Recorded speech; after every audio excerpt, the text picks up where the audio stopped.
Auschwitz was located 50 miles from Krakow in southern Poland.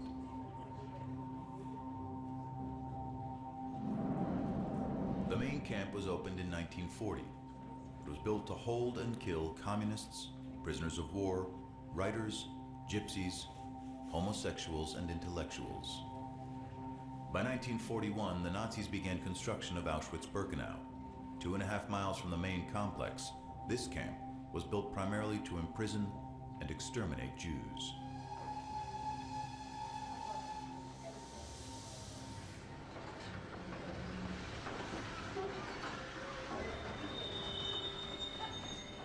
Nazi records show that tens of thousands of Jews from German-occupied countries were pulled from their homes and sent to Auschwitz-Birkenau each month. They had no idea they were being sent to their deaths. The deportations were always sort of camouflaged by saying the Jews were either going to some other place to work or they were going to be transported to another place. The prisoners were moved in overcrowded cattle cars with no food or water. Some never made it off the trains alive. The survivors arrived at Auschwitz shell-shocked, dazed, and disoriented.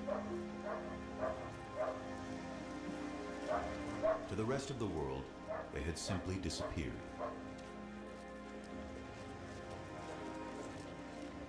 Secrecy was essential for the maintenance of Auschwitz, for the continuation of Auschwitz as a killing factory.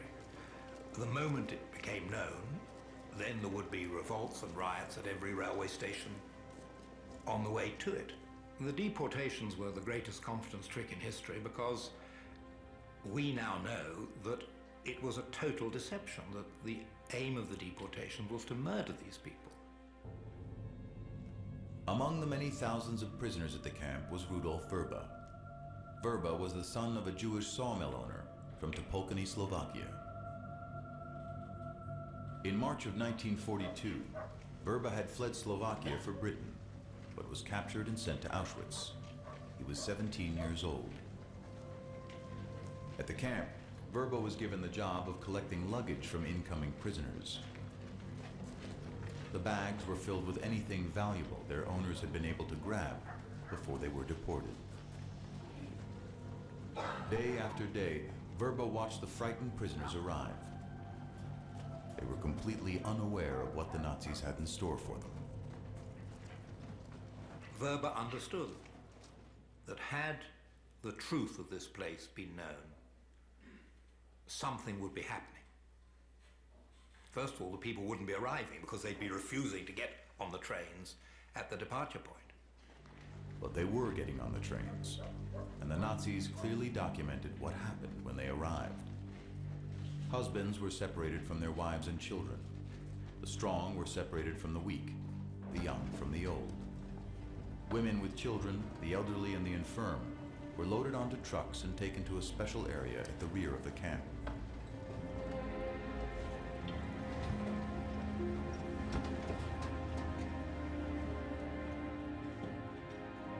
They were given soap and a towel and told to strip for a shower. But the showers offered no water. Instead, they sprayed the trapped prisoners with deadly Zyklon B gas.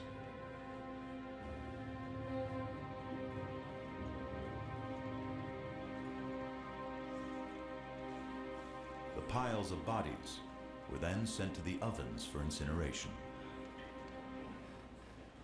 Never before had a genocide been committed by industrial means. Auschwitz and the other death camps were industrial establishments producing corpses. Verba saw this horrific assembly line every day, helpless to provide any kind of warning.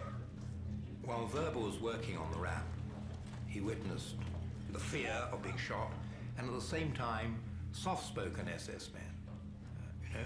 All's going to be well, it's going to take an hour or two, and then you'll be in your barracks, you'll get a good meal, you'll be well. So he witnesses the deceptions, he witnesses the horrors, and he sees it day after day and night after night. The frustration and rage began to consume Verba as he worked. he was able to say to himself, what I have to do is more important than my life, because what I have to do might be able to save thousands and tens of thousands of lives. What he had to do was find a way to escape, so he could tell the world what the Nazis were doing and prevent others from getting on the trains.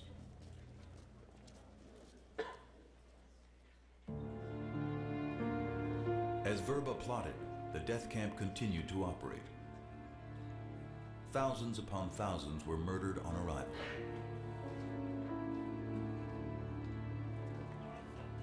Those who survived the first selection were hardly better off. They were beaten, starved, and denigrated by the brutal Nazi guards. Among the prisoners was Otto Pressburger, Verba's childhood friend from Slovakia. We were very close, almost like brothers. They took away our clothes, they shaved our heads all over. They gave us other clothes, with stripes.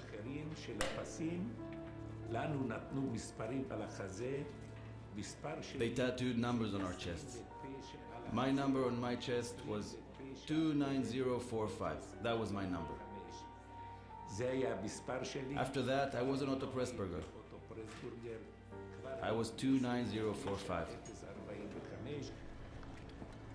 The healthy were immediately forced into hard labor. Sadistically, the Nazis turned some Jews into supervisors, called kapos. They were responsible for keeping their fellow prisoners in line, and often became more brutal than the Nazis themselves. Nazis had a problem of shortage of labor, and they hit on the idea that they would force individuals from among the prisoners to supervise other prisoners. Many of them behaved very badly because they felt threatened, their lives were in danger, and so they took it out on the prisoners in order not to be punished themselves. Auschwitz survivor Freddie Noller remembers the terror invoked by the kapos. The biggest fear that we had was prisoners with the green triangles, and we feared them as much as we feared the SS, because they had the power of death and life. Most prisoners didn't survive the torturous conditions for long. Jews normally didn't survive more than 6, 7, 8 weeks. They became then totally apathetic to what was happening around them, and they just died off or were shipped to the gas chamber to be killed. I remember having seen one older man. He couldn't stand it anymore. He went to the electrified barbed wire, he grabbed the wire and electrified himself, and died. And people just collapsed, they just could not stand it. But Rudolf Verba was not willing to give up. Verba was a very self-contained person. He had come to recognize exactly what was happening. He had an analytical mind. He understood that this was the reality, it was not an aberration. That within Auschwitz, this killing system was the reality.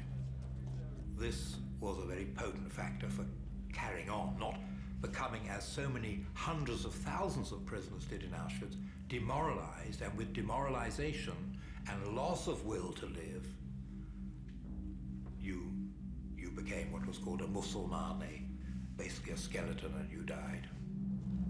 Verba wasn't the only one who thought about escaping, but the consequences of being caught made most prisoners think twice.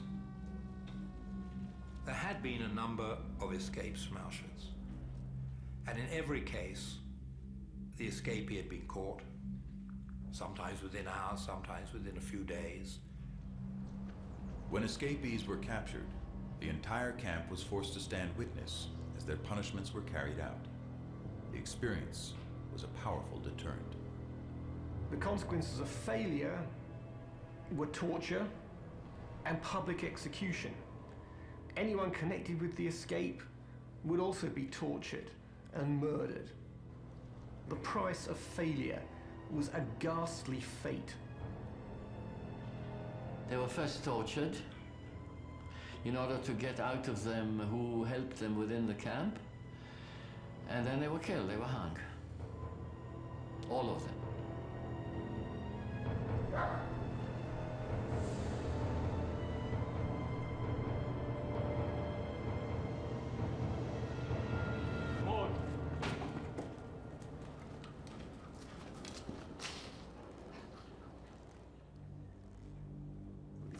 In front of everyone, they said, everyone who wants to escape, I'll give you a gift. A rope, like this. But even the risk of public hanging was not enough to dissuade Rudolf Vrba. Vrba, from the moment he arrived at Auschwitz, right away he said, I'm thinking about how I can escape from here. And all the time, he made plans to escape. He just had to find the right place and time. As the Nazis expanded their reign of terror across Europe, more and more Jews were deported to Auschwitz. The camp's crematoria were kept burning night and day. The lingering smell of death hung in the air.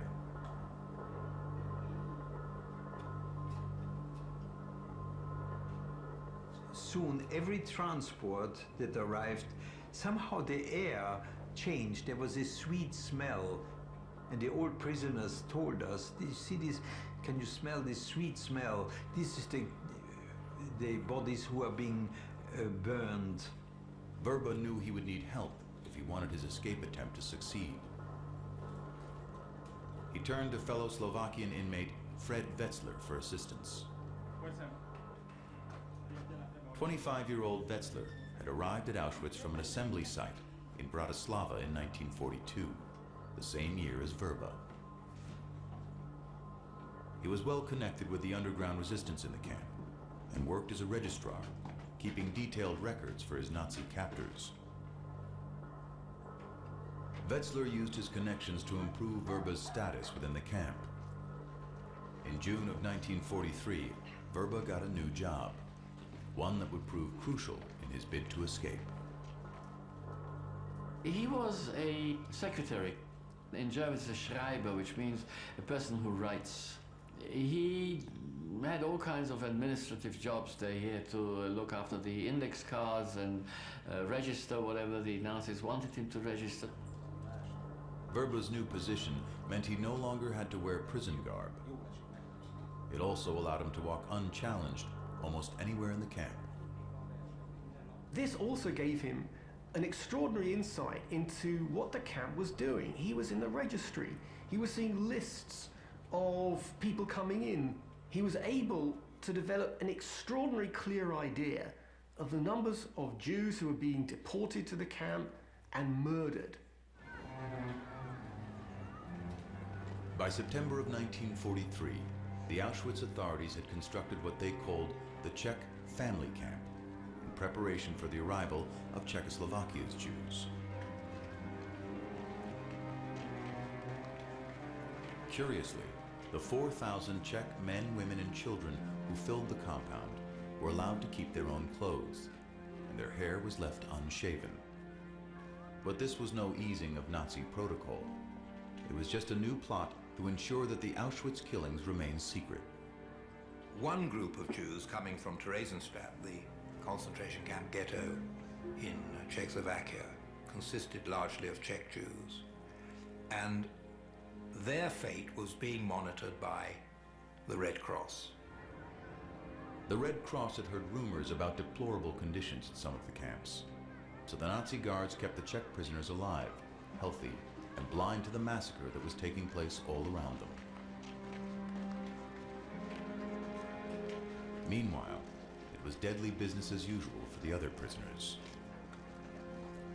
The ruse was well planned, and the Nazis made sure that the deception extended all the way back to Czechoslovakia. The deportation of Jews and of many others to camps in the East created tremendous alarm in the communities from which they had been taken. And one way in which the SS system sought to calm this alarm was what is known as the Postcard Deception.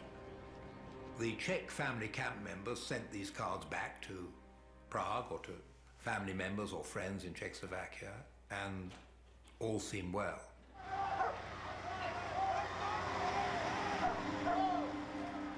But not for long. On March 7th, 1943, confident they had fooled the Red Cross and the outside world, the Nazi guards rounded up the Czechs from the family camp and sent them to the gas chambers.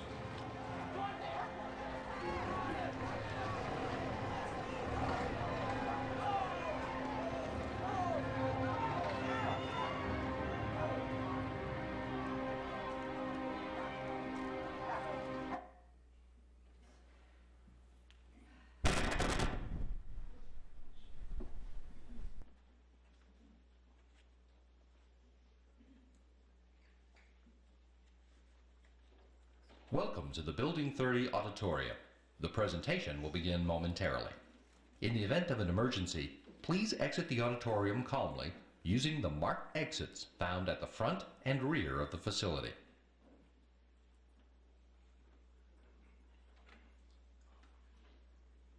Welcome to the first annual JSC Holocaust event, and thank you for supporting this important event on such a beautiful day. My name is Deborah Urbanski, and I'm the director of the Office of Equal Opportunity and Diversity. In observance of Holocaust Days of Remembrance, celebrated each year during the week of Remembrance that runs from the Sunday before Holocaust Remembrance Day through the following Sunday, the Office of Equal Opportunity and Diversity has put together this program. This year, the Holocaust Days of Remembrance will be observed from May 1st through May 8th, 2011. Holocaust Remembrance Day is Sunday, May 1st, 2011. The United States Congress established the Days of Remembrance as our nation's annual commemoration of the victims of the Holocaust and created the United States Holocaust Memorial Museum as a living memorial to those victims. The museum designated justice and accountability in the face of genocide, what have we learned, as the theme of the 2011 observance. Remembrance not only obligates us to memorialize those who were killed during the Holocaust, but also reminds us of the fragility of democracy and the need for citizens to be vigilant in the protection of democratic ideals. We remember because we recognize the importance of preserving freedom, promoting human dignity, and confronting hate whenever and wherever it occurs. As you know, there must be only a handful of survivors left who can personally share their story.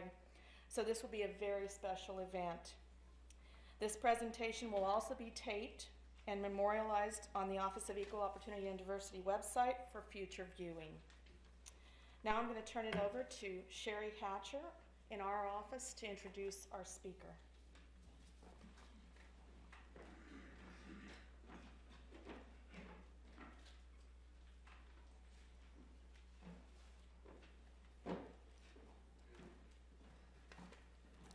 Soula, I'm just amazed at our crowd.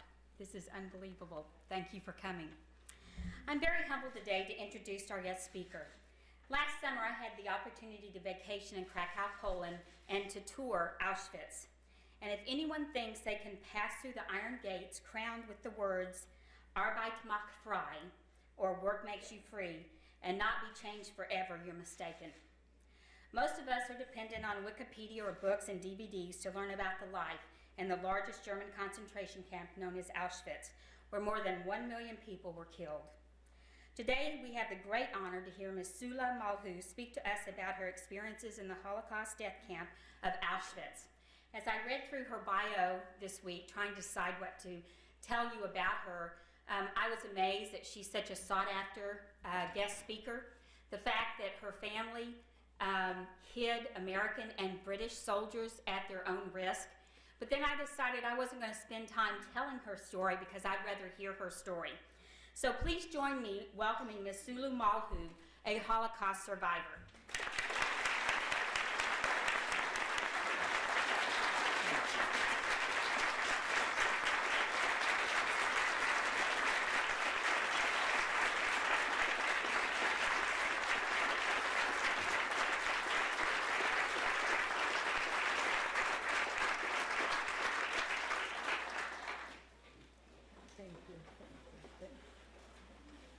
Angeles, America.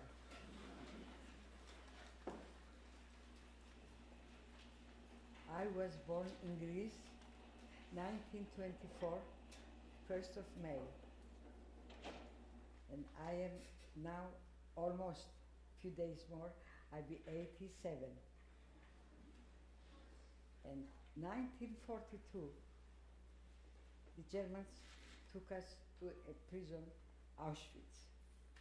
First we went from Salonika to Yugoslavia in Banica, in Belgrade.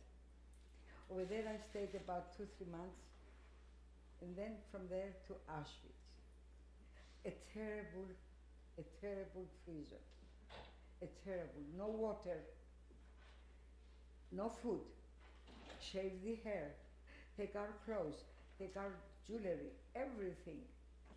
You could not go from here there if a Nazi, not the Germans, they are many of them very good people.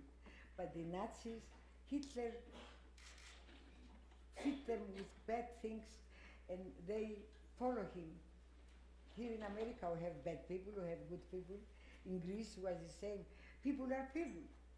But the Germans are not all, we all say the Germans, no. The Nazis, yes. And I was in Auschwitz for 3 years. Then they give me this number, 82 225. That's all I knew, I didn't know my name. Never called me Soula, never.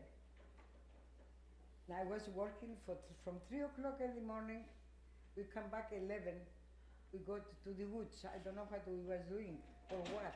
We building canals for water to go through. I don't know why. They didn't know what they was doing in Poland.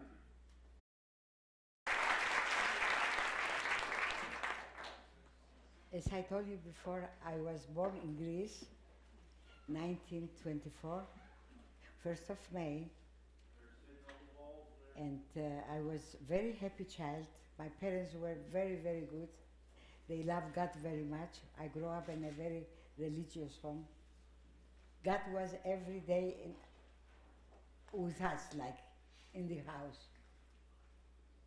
But this ended when I was 17.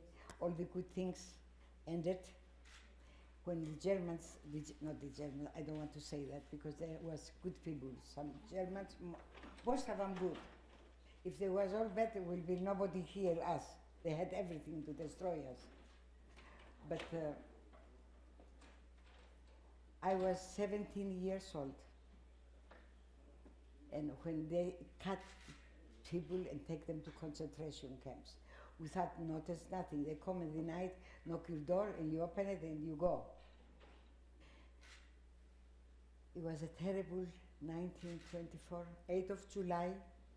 I remember at 2 o'clock in the morning was Wednesday. And we had every night eating supper, and upstairs the house, we had 2 German officers occupy the 2 rooms. And my father didn't let them eat their food because it was not as good as ours. He told them, you eat our food, you come every night to our table and eat with us. They was very nice people. And one night I didn't have no appetite to eat at the table. My mother was very worried because I was very thin, not like now. And she said, you have to eat. I said, Mama, I have no appetite, I cannot eat. I don't know, it was 11 o'clock. My father and me and my mother, usually I was the oldest, we used to talk a lot together. And it was by 11 o'clock, I don't remember very well, I don't want to lie, but it was late for me. And I told my father I want some Greek cheese feta to eat. I love that. And my father went downstairs and brought me a big piece of cheese. And I tasted, I told him I don't like it. It's sour, it tasted sour. So I told him I like piperato, which smells like, it tastes like black pepper. My good father, poor thing, I tyrannized him.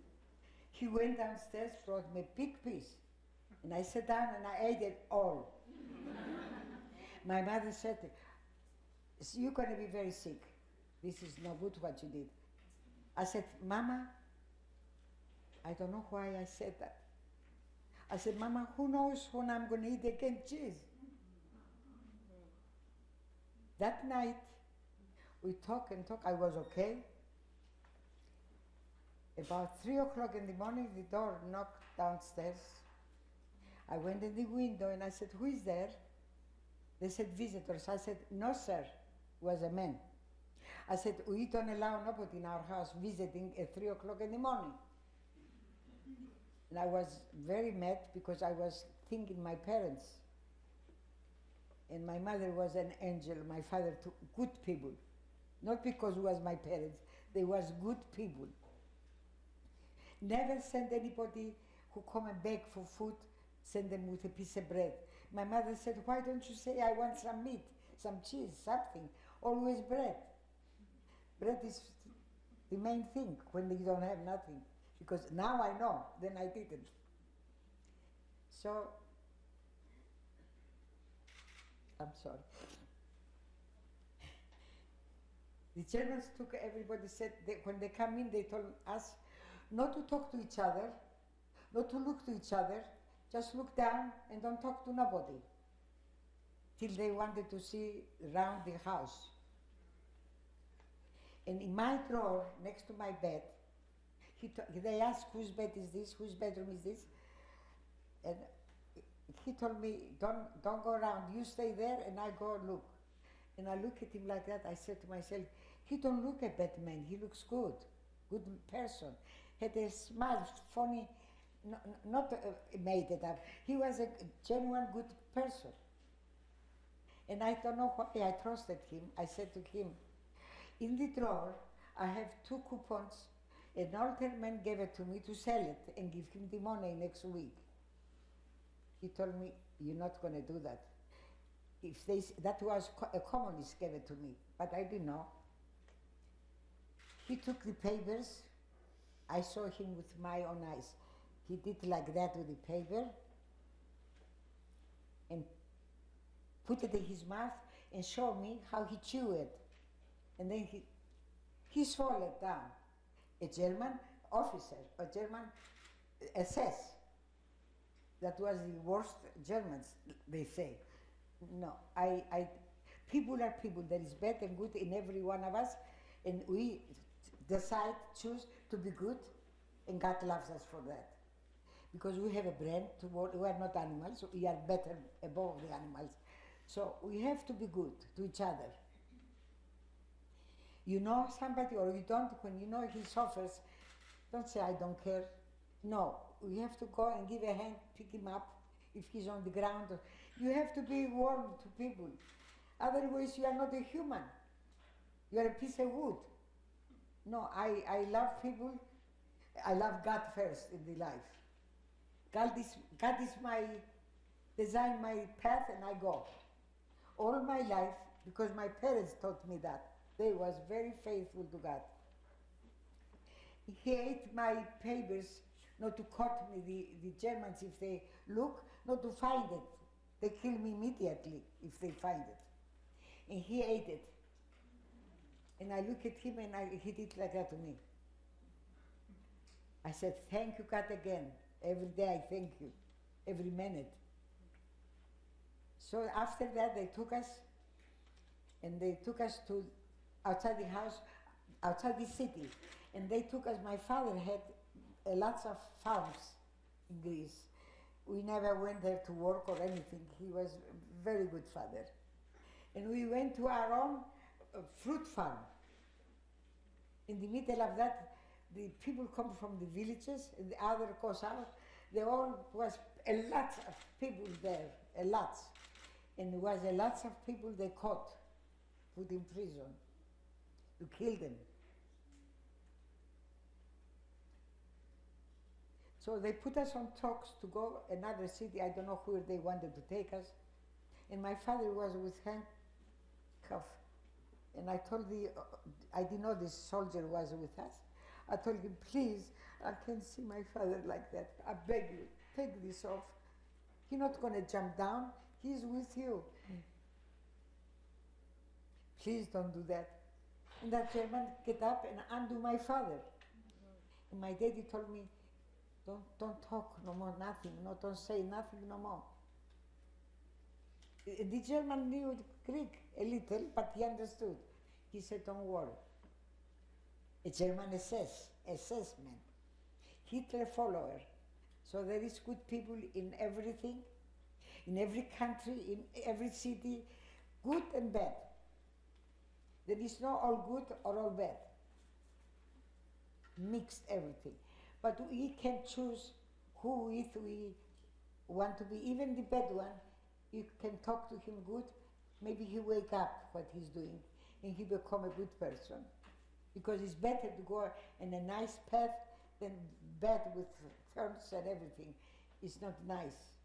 And I learned that from a little child on. My father, my mother, every day teach us, open the Bible, and she said the Proverbs she liked very much, and I do too. It teach you how to live, it teach you how to be to your neighbor, to people. And there is a gentleman in front. He must be very good human being, his face, I see your face. You must be very good, no? I can see you are very, here are very many good people. God is with us here. He hears, you cannot hide nothing from God. I learned that in Auschwitz, more than my parents. Because in Auschwitz I saw the action, they kill you if you do something wrong. My parents, I did many things wrong, I was a little child. They didn't punish me. They talk to me. But in Auschwitz was not talking, in Auschwitz was action, you die. That's it. And I lived 3 years there. I stole potatoes. I was working in potato, I was very lucky to work there. And I worked there and I stole potatoes in my dress. And I told the girls, stay together, nobody to see us. I have to bring it in the barracks because some of them were sick. And they didn't say they're sick, they said they're working, because if you say sick, you die. They burn the healthy ones, not the sick. And I took them potatoes every night. I never was caught. If you took one potato and they saw you, immediately shoot you. No, ask nothing. And you know how many potatoes I stole? I have witness for that. In Greece, there are two girls, together we went to prison and together we was liberated. But I ran away from the Germans. I saw the Germans, we was on a death march. They took us from Auschwitz to Ravensbrück. And over there they said, we're going to death march. They didn't care. I didn't know what death march is. Till you die or they shoot you. Go up 5 miles, come back, all day long. And I saw on the highway Germans walking with everything they had at home and walked towards the Americans. When you said Americans in Germany, you talk about like God, the saviors. Everybody loved to hear Americans. And I do till today, I come 1950 here. I love America. And God bless America. You don't know. There is no other country like this country, there is not. We have every one of us to try to make it prettier, better, because there is no other country. God is in this country. It's too many churches, too much about God. He cannot be destroyed. He can't, because some country don't have food. In Greece, they brought lots of food, clothing, everything. From where? Americans. Always the Americans. And I love America very much. God bless it with all my heart. And bless you all too, because you are Americans and I'm with you. I'm an American. How about that? Thank you, God.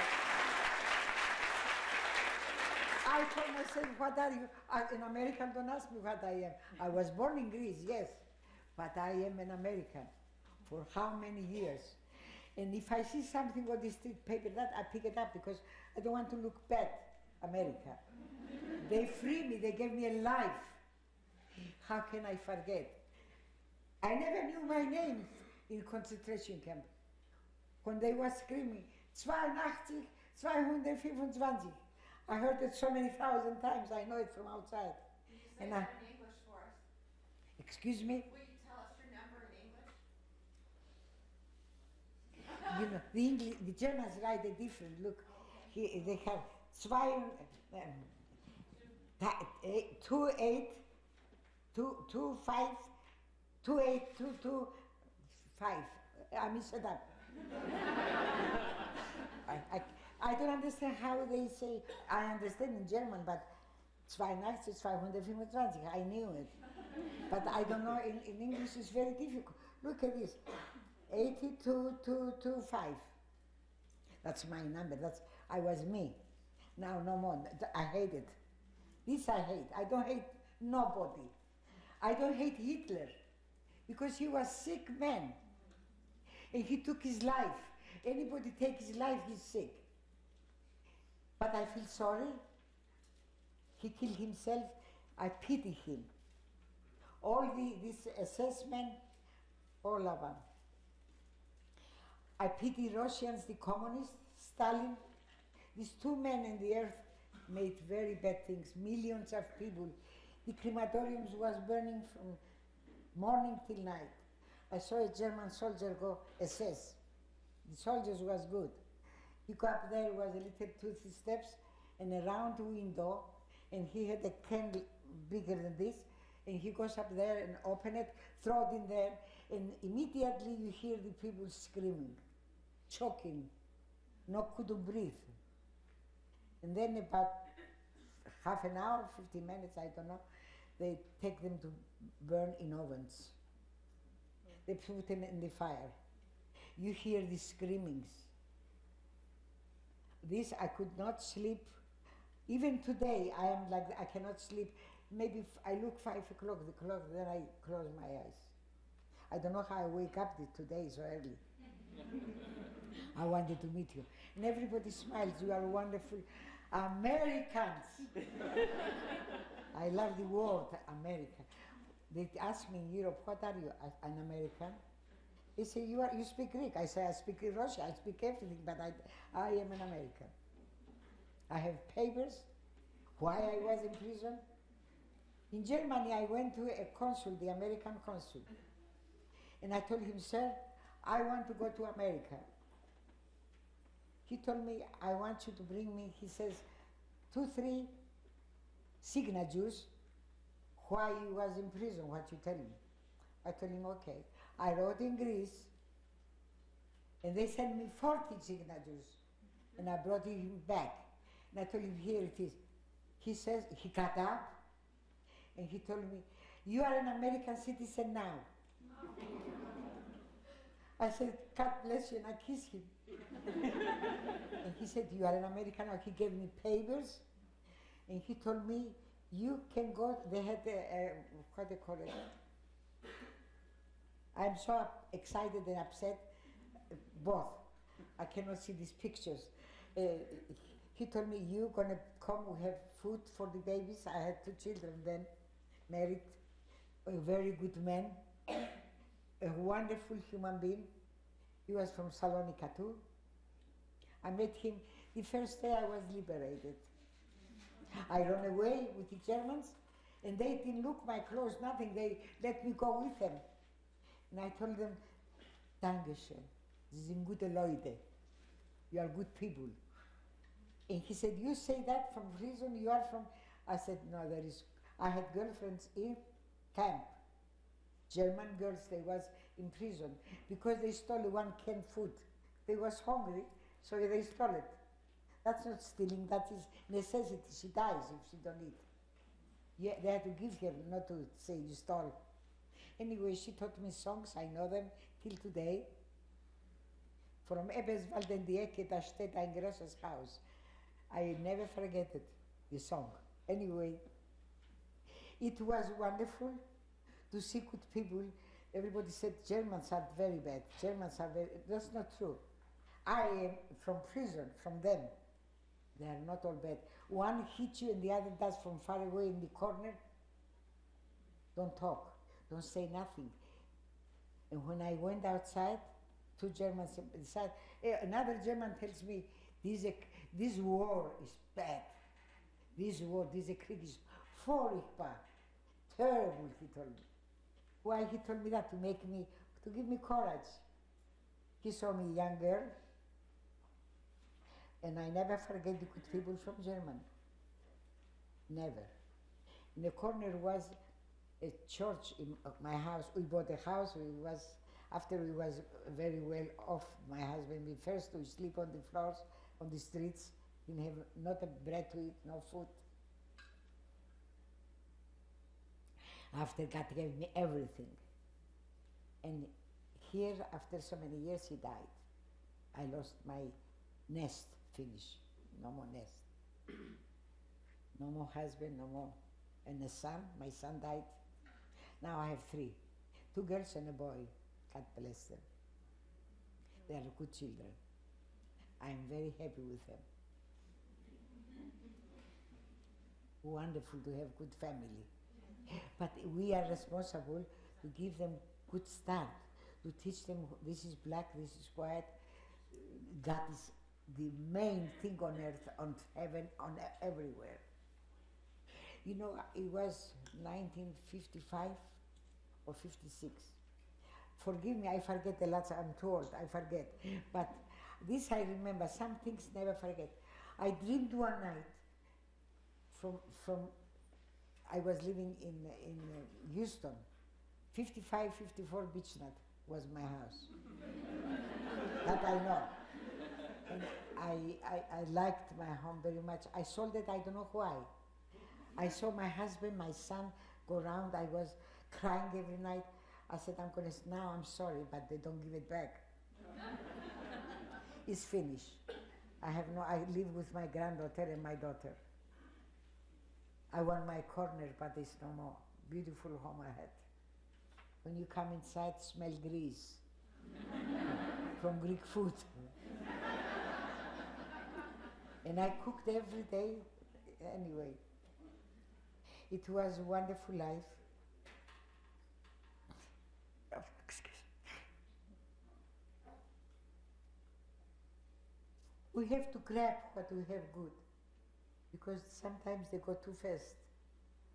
And then we stay there all alone and remember the good things and bring you only choking on the throat. That's all. First of all, we have to remember, when you get up in the morning, say, thank you, I open my eyes, I'm in life.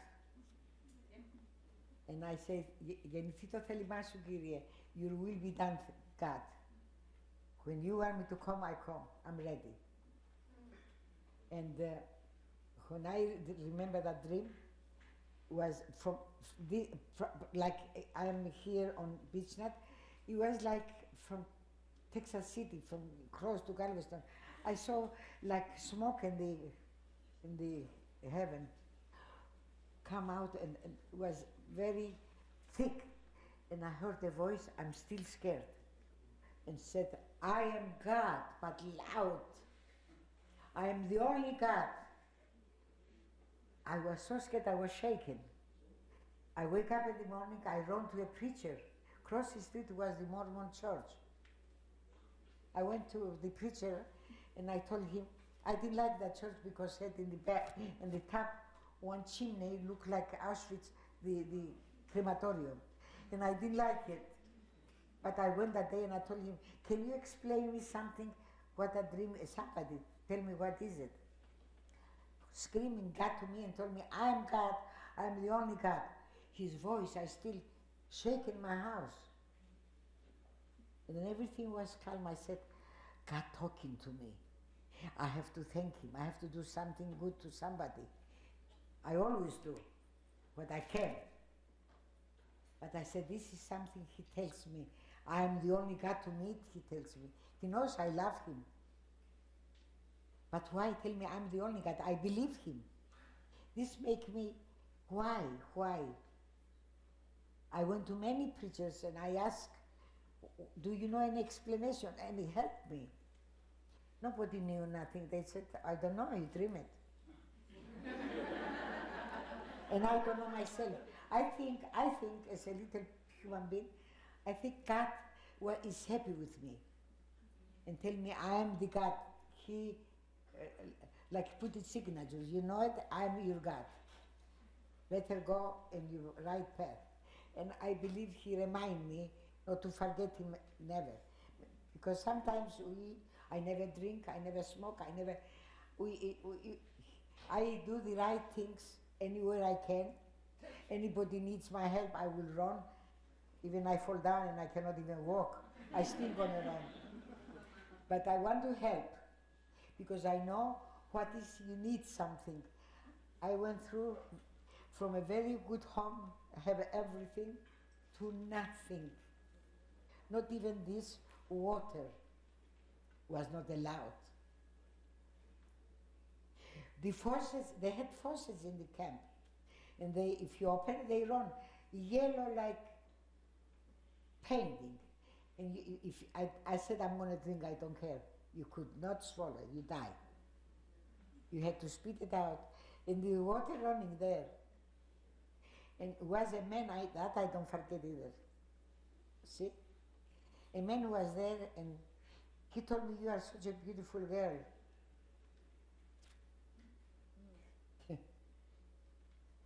And he said, I bring you a loaf of bread in 2-3 days. Not every day, I cannot bring things in.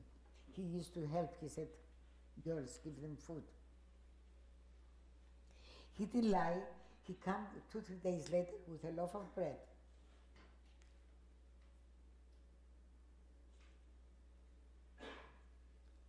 But he didn't give me the bread. As I told him, I forgot from where I come, I forgot all my dignity. I told him, where is the bread? Hungry, you know? Hunger is terrible, terrible, terrible. You start first your hunger start, you have some cramping. Hunger tells you go eat if you have something in the house. Then it's pain. It's like you sick pain. And you go every day less and less, sticking out your bones. And he told me, I'm even ashamed. He told me, if you go in the washroom, I give you the bread. I said, why? I didn't think he could be such a dirty person. And I told him, I don't want your bread, I want to die. Hunger. I said, no, get away from me. And he left. He didn't even leave the bread to have the dignity to leave it. I was looking if he left the bread. I went to the washroom after he left, no bread. How can people like that? I rather have the German SS than him. Because he was a prisoner and worked in the faucets. He worked every day and never water. And in Poland there's a lot of water because there's lots of snow and everything. I never forget that too. I feel ashamed for him because he knew I starve and I'm hungry and I'm thirsty for water. But this is what you have to fight the devil. You say, God, please take me. I'm ready. Let's pass this. After that, I found somewhere, I was working fields. I found some, what do you call it, when the water stays there after rain. Yeah, I found that, and I tried to drink, but it was full of worms and things. I said, no, I'm gonna go eat. Everything was green, we ate it.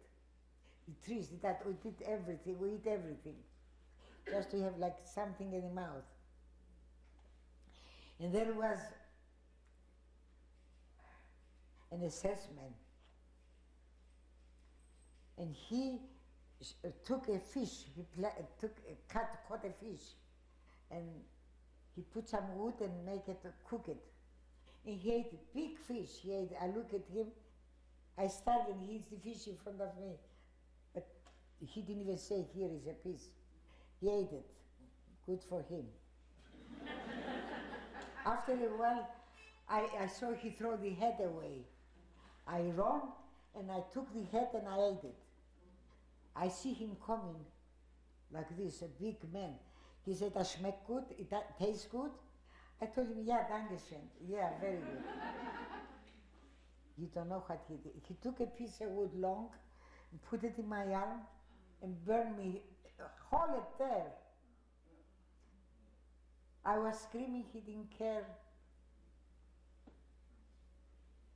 I told him, "You're going to be paid from God." That's all I said. He almost killed me. Step on me, whip me with his whip and with his hand on the head. I think still hurting. What I went through, my God, thank you, God. Thank you, I'm in America. Don't forget that I'm in America. I'm an American citizen, I'm an American. Many people tell me, "You don't look like Greek, you look like American." I said, "What is the American? Every color is here. That's beautiful. It's like in paradise. Every color is there." And I'm Greek, yes, but my father was blonde, blue eyes. My mother was a Greek, beautiful, good woman, my mama. She dies for God. The Bible was her every day, like here. She had human beings coming in the house, good human beings. They pray, and 2-3 days in the week or every other, they had meetings just for praying. And my mother said, "You see anybody hungry? Don't ask him you're hungry, you give him. You know it, they're hungry." We knew who was poor in the city. And my mother used to go from house to house and give people. And I do here too. Right now I don't do, I lie. I don't have nothing. I sold my house, my husband is gone. Right now I don't go and help people for food. I can't. I'm writing my book, and then I think I make good money. First thing I do, if God permit me, I'm going to open a little house for children poor to go eat and sleep and have everything. That I promise to God. I think my book going to be a good book. Because He going to organize it, my God. And by the way, my granddaughter paint my nails. And I don't like that. I like the clear, you know. The red nails at my age. My mother see that, she dies again. I don't like it. Some people love it, I think it's beautiful. I'm not better looking with this now. Anyway, I have red nails. I am so thankful, I don't know how to say it. I don't want to misunderstand me because my English is terrible poor. But I am so happy I'm between Americans. I'm an American. When I go to Greece with the aeroplane, I tell people I'm an American. They say, we didn't ask you. Some Greeks tell me that. But Greek people are really very good people, very hospitable people. If you need something on the streets, you don't know how to go somewhere, they come and help you. They are wonderful people. And Greece is beautiful.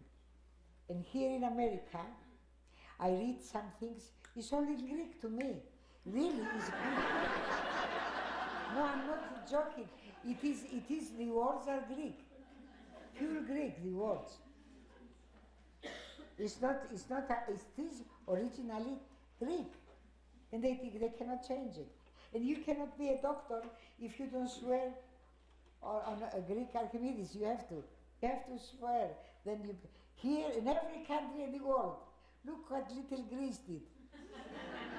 But she was not so small before. You know the great Alexander? He was a good man. And I breathe the same air, maybe, that rubs on me something. I love him very much, and I love people. I don't care who you, I don't see no color, I don't see no religion at all. We made the religions. God is one, and God loves us all. Jesus was a Jew. Some people don't like the Jews, and they pray every day on Jesus. He's a Jew. Who are you praying? He's from David family, Jews, the mother, father. What is Jews? I don't understand. That's terrible. People are people. I don't understand. Some things maybe I'm not too smart. I don't understand it. What means a Jew and German, Greek, Italian? They're all people. And the Italians are very good people too. They are. I love Italians. Some people from the country, the Russians, they didn't know what God is. Many generations. Oh, this is, you give it to a lady, anybody, you could give it, who it is the other lady? My father, what he did, I want them to, somebody who speaks very good English.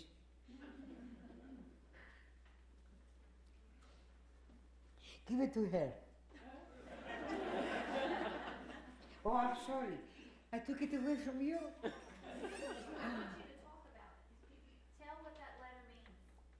It means he was a good person and helped the English soldiers. And there is a mistake, the other paper, mine, who is a picture, never was Americans to help them. Who put it down, I don't know. No, only English was in Greece. They helped Greece, and we kept 6 English soldiers for a year in my house, and upstairs the Germans, living in the same house, but it was big. So the English knew the Germans didn't know the English. And my father is a big English lover. He died with that. He loves the English people very much.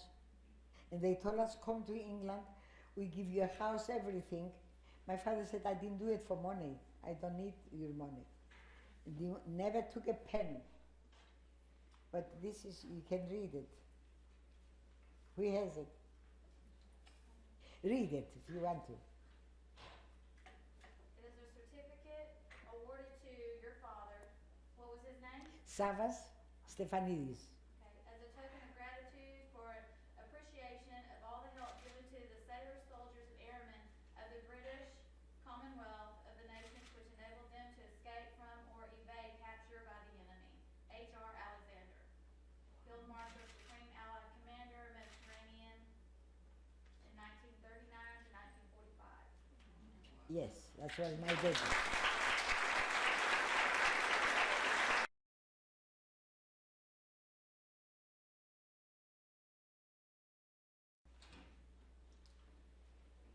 Somebody went and told the Germans. They caught us for everything, not communist. In America is no communism. I don't believe, maybe very few. It cannot grow here, communism. We want freedom, we want happiness. America is America. Nobody will destroy America. America is, you are in America. You have to be proud and happy. You are in this country. We all can be very good if we want to. And it's nothing, nobody stop us. You don't know how I love America. I'm sick from loving her. This country gave me everything. Even in Greece, when I was, they come packaged with big ships, food, clothing. Who bring? America sent it. America sent it. No other country come to Greece and give anything. The Americans. Even today, go in the Arab countries, they've eaten each other. And America helping them. I tell you something, punishment is necessary. God punish, if God punishes us, is the most dangerous punishment. It says in the Bible, this time not with water, with fire. And it's going to be a country against country. It's going to be very expensive, everything. Everything is in the Bible. If you watch it, when I get up and I see things on TV, it says, your will be done, God, please. It is really true what he wrote. done, who wrote it, they must have connection with God. There is no other thing. And we have to love God. That's the main thing to guide us. It doesn't matter if you yellow, if you red, if you black, if you orange, doesn't matter. It's what is in here, red heart. That's all. And in the brain you have to work it and say, everybody is a human being. We don't belong in the animals. Even some animals. I saw on TV a lion, he caught a little animal. I don't know if you saw, somebody saw it. And she didn't eat it for days. Only when that little animal wanted to go away, she followed it. I said, a lion knows from good and bad. Don't eat the food. If I'm hungry, you give me food, I eat it. She didn't eat it. And then she saw a big lion, a male. He went and caught it and eat it. You must saw it. Yes. Yes. And the lion, when the lion ate it, she felt like sorry. You could see her, she was very nervous. Animal can decide what is good and bad, and we can? I don't believe so. We don't want to. And we have to force ourselves to be good. It's the easiest thing to be good. The easiest. It's nobody stop you, nobody tell you not to do it. You think it and you do it. And it's better to do something good. You feel happy too. I don't know, I feel very happy. Have you seen alone me dancing in the house sometimes? A fat woman dancing all. Because I am happy what I did. It is very easy and it's very good. Makes you feel good. Now I want you to ask me questions and I can answer you. I forgot lots of things. I wrote down everything, what I'm going to say, and I forgot at home, even that. Will you tell us if your mama and papa died in the concentration camp, or did they get No. How did that happen? They was hiding. Everybody took care of themselves, if they could. But we brought them here in America, my parents, and my mother said to me when she stepped in my house, God bless America. I told her, thank you, Mama. She said, these people are, the way they told us in Greece, they are wonderful people, the Americans. I told her, yes, Mama, I'm very happy here. And she said, you're blessed. You have everything. I said, in America, yeah. You work, you are decent, you have what you want. If you steal, if you kill, if you do things that is not allowed, you're going to be caught, you're going to suffer. But it's your fault. It's different when it's not your fault that you're caught. Complete different. You don't know why. You ask yourself, why I'm here?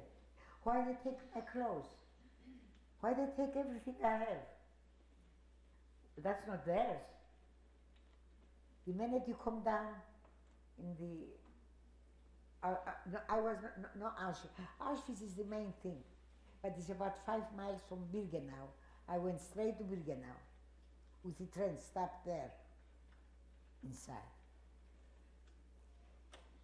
And how did you escape? How I escaped? We was on death march, and I saw the Germans running, and I said, it's not a good sign, they're running, the Germans. I'm going to follow them. And my girlfriend said, you crazy? I said, not yet. I will be. If I stay here, I'll be crazy. And my old commandant, he was a commandant, it's German, old man, good man. I told him, I want to go to the bathroom, excuse me. And he told me, nein, du willst weggehen, do you want to go? I said, no, I lied. Sometimes you have to lie. It's no good, but you have to. You save your soul. A little white lie is okay. I permit it to myself. I had to save myself. And I did like he had his rifle right here. And I said, I'm going to see if he sleep or not. Maybe he's acting to kill me. I didn't trust them, really. I did like that, he don't wake up. Hey, you cannot touch a rifle from a German. So I did it, the next time I told Katina, my girlfriend, two of them, I said, look, I moved his gun. They told me, you want to die. I said, no, I don't want, I want to live. And I did like that, more. He didn't wake up, I said goodbye. And I got up and they follow me immediately. And they come after me and we run to the Germans and we was with striped clothes. The Germans don't ask me from where you come, you are prisoner, nothing. I go in the middle of them and we all march. And I tell them, God bless you. Gott ist mit uns, alle diese gute Leute. And I run in there and we go to the American side. I was telling you something else, I forgot about it. I forgot. Sometimes I don't understand me. You know, it's good to be old, but not to forget. How many years was it till you found your parents? You thought that they perished, Yeah, no, oh my God, but you could not find them. nowhere. I was right to the Red Cross, I was all over, nowhere my parents. Because they sold the houses and they went to another city, hiking from place to place. And one day, they looking for me. And a lady saw me in Germany, she came from my hometown to see if any Greeks are there. Every country sent people to find out if any prisoners from their country. And this lady told me, I think your parents are in life. She knew them, she said. I said, you know, what is their name? She told me. And she gave me an address and I wrote there and I found my parents. And that was,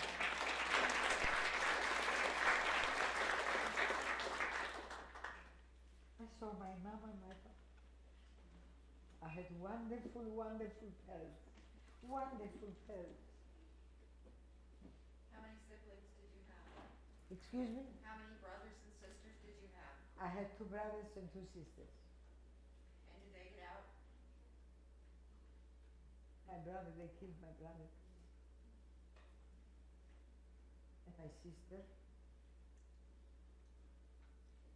The other one is here, they hiding. You know, if you have money, you can hide. Hey, everything is the money. Some people, without that, they don't do it no good. Some people didn't want a penny, they did it.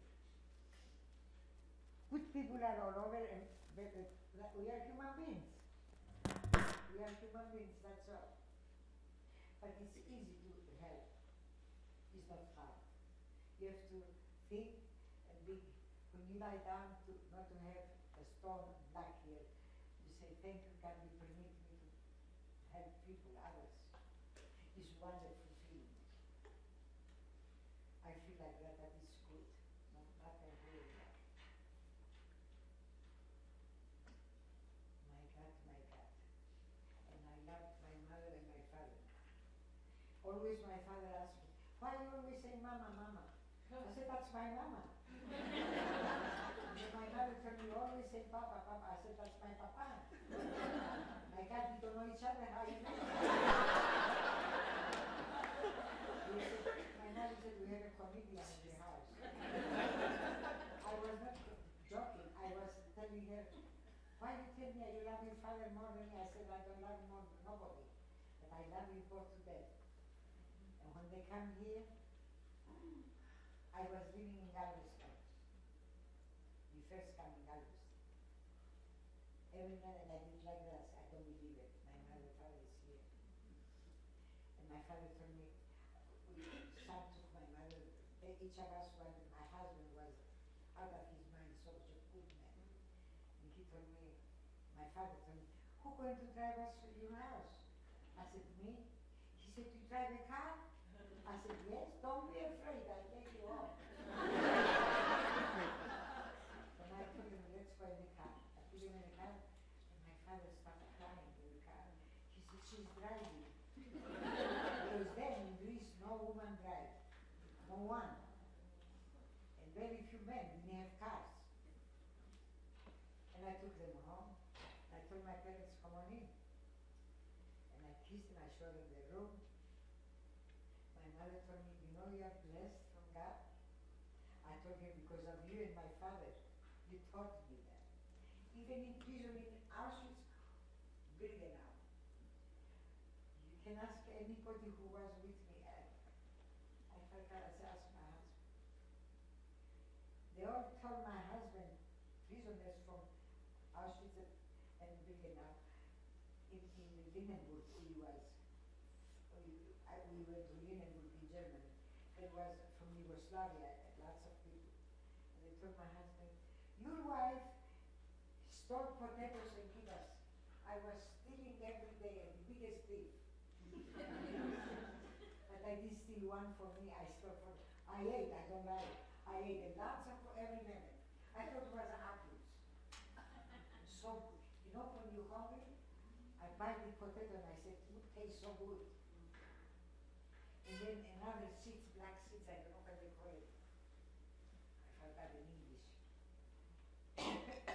They put it in bread, some of them. I see, I buy it sometimes. I don't like bread with sugar. And I go buy it at a French place. What they call it? Coffee, caraway? No. That's for we make a tea in Greece. We have stomach. But this is the black seeds. Like sesame. Huh? No, small black seeds. They have white sesame, they have black sesame. They use black sesame. They put it on bread. In bread, they put Yeah. it. Yeah. Black sesame. How did you say? Black sesame. Sesame? Sesame seed? No, not sesame. I love sesame. But this in Germany, I used to work up there and take it out and put it in a sack. I never put one in the sack. I ate it all. That was such a good oil. Here is medicine too. And I went after I finished my food, I eat it up. I had nothing in my sack. They had a small sack like that. I went to everyone, I told them, I ate mine, please give me something, put me here. The Germans gonna beat me up. So they put me, I took from the others, because I gave them when they couldn't. Someone was sick, they could not stand up and you had to work. So I put them potatoes. I put them sticks at the signature on the hard working girls.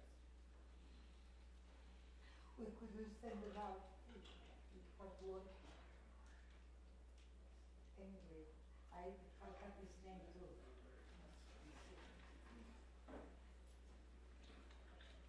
So you work from 3 in the morning to 11 o'clock? Till we go there, till we go to work, this was, you know, we work very good day. But we work like dogs. But why they take us 3 o'clock and walk so far? And then they take us back 11 o'clock, sometimes 12. I don't understand that. I like them to ask me questions. When do you expect your book to come out? I don't know, the man who finished the book is always sick.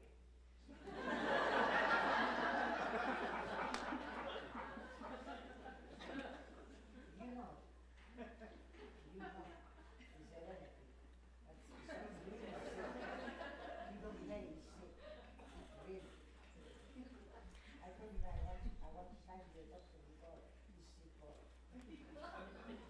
Miss Soula, Miss Soula? Yes. Yes.